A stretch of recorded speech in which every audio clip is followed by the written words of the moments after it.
Before we get going, gang, please don't forget to like and subscribe and smack that bell. It does help the channel and keep it going in the old algorithm.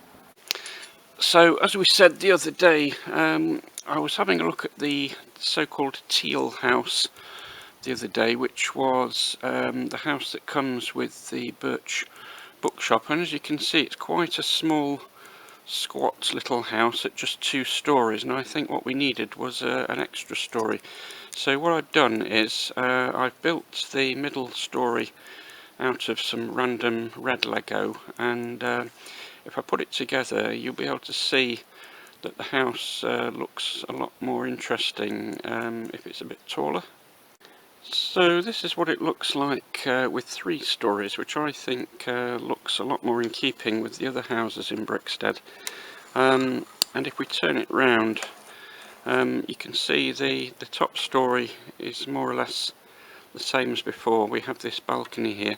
I think we need another layer of teal bricks here to bring this dark grey up to the correct roof level, which would be like so.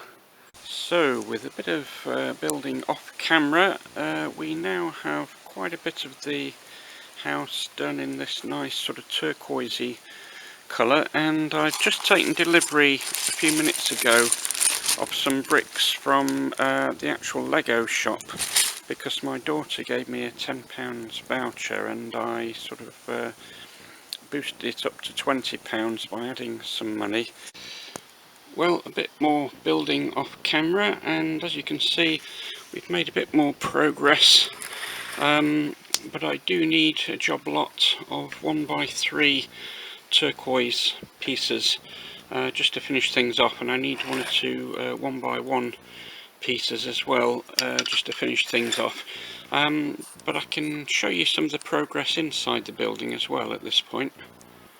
So, looking at the ground floor first of all, one thing I've done straight away is I've removed this slightly redundant cupboard with bits and bobs in it. I'm not quite sure why it was there, because it was neither use nor ornament really. What we do need, of course, in any townhouse is a kitchen, or at least a kitchenette, which is what I've done here. So I've removed this cupboard but replaced it with a nice little kitchenette in the space there, including obviously an oven and hob, sink unit, and I've put this nice little red coffee maker there which I made the other day, and I was looking for a place to put that, and that's the perfect space, so that just fits in nicely there. Otherwise it's pretty much as it was on the ground floor, with this nice little table, cup and saucers and a little newspaper there, so very charming down there. Now, of course, the main change to the house is this extra floor that we've built from the ground up and added into the middle. So basically I've kept a similar format to the ground floor. We've got exactly the same staircase going on there at the back, and there was just enough room to slot in this window at the back there without it being totally covered by the stairs, so pleased with that.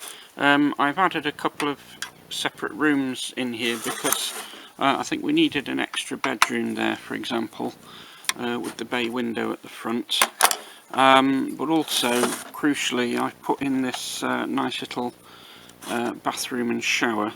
Obviously that bit on the top of the toilet will be white rather than yellow, but I just need to get some pieces for that. I've done the usual sort of black and white tiled flooring. I don't know if you can see that.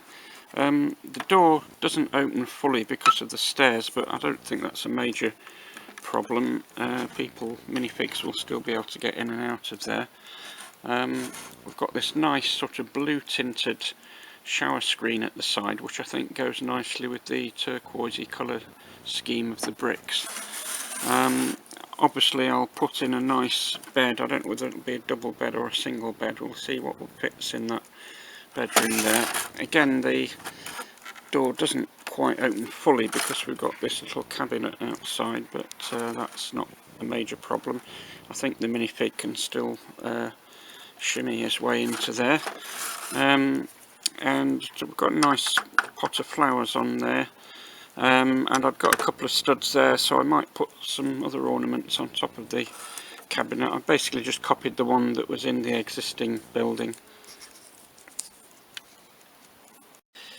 And then of course we have the roof section, which just slots on top of there as it did before on the lower story. And yeah, I think the project is pretty much complete. As stated before, we need to get some 1x3 turquoisey pieces just to finish it off, and also some 1x1s, but otherwise, because I needed to put a white coloured stud here for the sink unit in the bathroom, I've made a virtue of a necessity and used a SNOT stud 1x1 there, and then put this little shield shaped tile, which I might put a sticker on there as a sort of, I don't know, burglar alarm or something.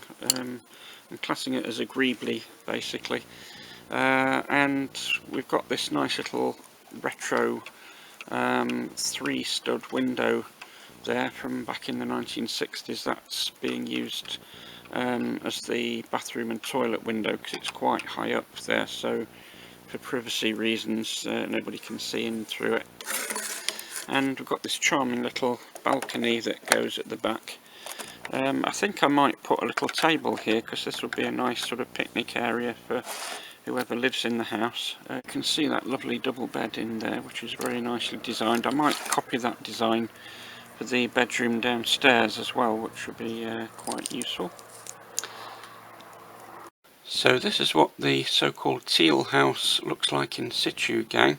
As you can see, there's also the basement story at the bottom, which is quite low down. But as you can see, it looks much better now that it's in the row of houses with that little bit of extra height. It sort of matches up a bit more to the Parisian house there, and even the base of the Amsterdam house. So that's the so-called Teal House, pretty much complete. And on that bombshell, I'll say live long and prosper. Don't forget to like, subscribe and smack that bell.